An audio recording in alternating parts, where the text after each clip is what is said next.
Welcome to the book reading program of 3ABN Australia Radio. Does your faith need a boost? Do you think that miracles only happened in Bible times? Think again. Compiled by Remnant Publications, the book Get Ready for a Miracle recounts true stories that prove that when we step out in faith, God displays His power in undeniable ways. Here is our reader, Colville Smith. This story is entitled, Listen to That Still Small Voice. 1 Kings chapter 19, verses 11 to 13 says, Then he said, Go out and stand on the mountain before the Lord. And behold, the Lord passed by, and a great and strong wind tore into the mountains and broke the rocks in pieces before the Lord. But the Lord was not in the wind. And after the wind an earthquake, but the Lord was not in the earthquake.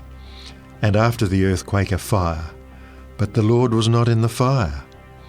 And after the fire a still small voice.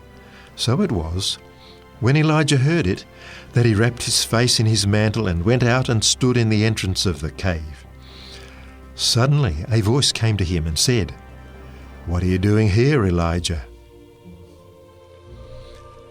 I had just shipped a container to Fiji and then flew over to clear customs and distribute the items throughout the islands. Early one morning, I was getting ready to go to the airport to pick up a good friend of mine who was flying in from Canada for a vacation. I hopped into my Pajero truck, which is like a Toyota Land Cruiser, and set off down the Queen's Road for a beautiful 3-hour drive around the island along the ocean. As I left the house, I drove past the school where the container was sitting and was impressed to stop and load stuff into the truck. At first I thought there was no reason to take anything with me. I was just going to the airport and back, and knew of no particular place where I was supposed to drop off any supplies. But the thought persisted. So I turned around and loaded 800-pound bales of clothes, 3 of women's, 2 of men's, 2 of children's, and 1 of infants, plus 4 boxes of nails and some children's storybooks. As I continued driving down the road, I started thinking, what am I going to do with this? I have to find some place to drop it off, or I won't be able to fit my friend in when I get to the airport. The vehicle was so full that I even had clothes on the passenger's front seat. About an hour later, I started to worry about where to leave this stuff as it was only 5 a.m. Then I started to think I was a little cracked in the head for even bringing it. Just then, I rounded a corner in the road and started to drive into a beautiful little village along the ocean called Namatakula. As I slowed down, I looked over to my right and saw a small Catholic school with a group of women and children sitting outside.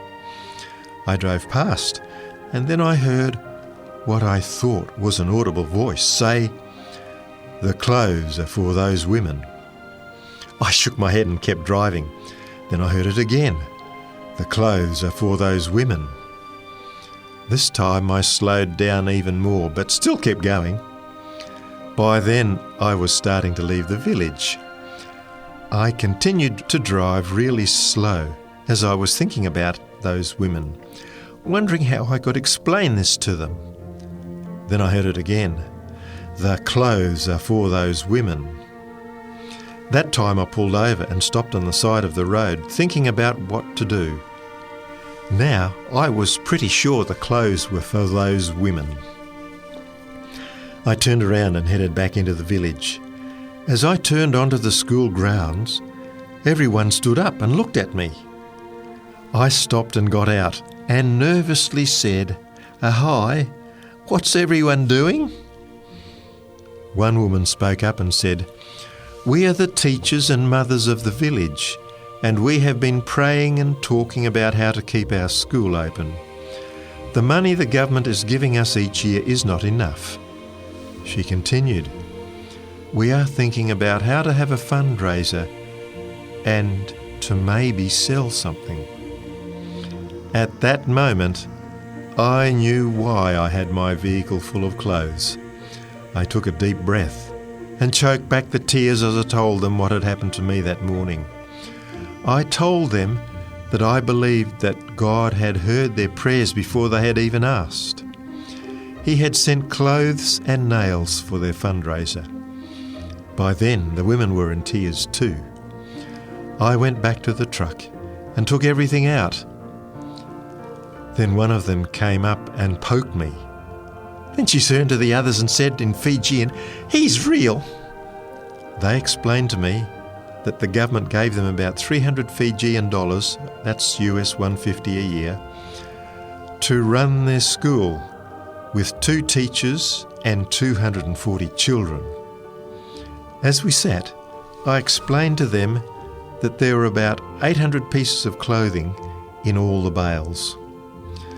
They were all so excited that they would be able to sell in their own and nearby villages each item for around 75 Fijian cents each on average. That meant they could raise enough funding from the nails and clothes to keep their school open for at least 4 more years. As I prepared to leave, they said, "Could we sing a song for you?" As I stood there with tears running down my face, they sang the most beautiful song. A reflection associated with this story comes from Christ's Object Lessons, page 237. Every time you refuse to listen to the message of mercy, you strengthen yourself in unbelief. Every time you fail to open the door of your heart to Christ, you become more and more unwilling to listen to the voice of Him that speaketh. You diminish your chance of responding to the last appeal of mercy. Let it not be written of you, as of ancient Israel, "Ephraim is joined to idols, let him alone." Hosea chapter 4 verse 17. Let not Christ weep over you as He wept over Jerusalem, saying, "How often would I have gathered thy children together, as a hen doth gather her brood under her wings, and ye would not. Behold, your house is left unto you desolate." Luke chapter 13, verses 34 and 35. Listen to That Still Small Voice was submitted by The Bright Side. You've been listening to the book reading program by 3ABN Australia Radio, featuring Get Ready for a Miracle. For more information about this book, visit remnantpublications.com.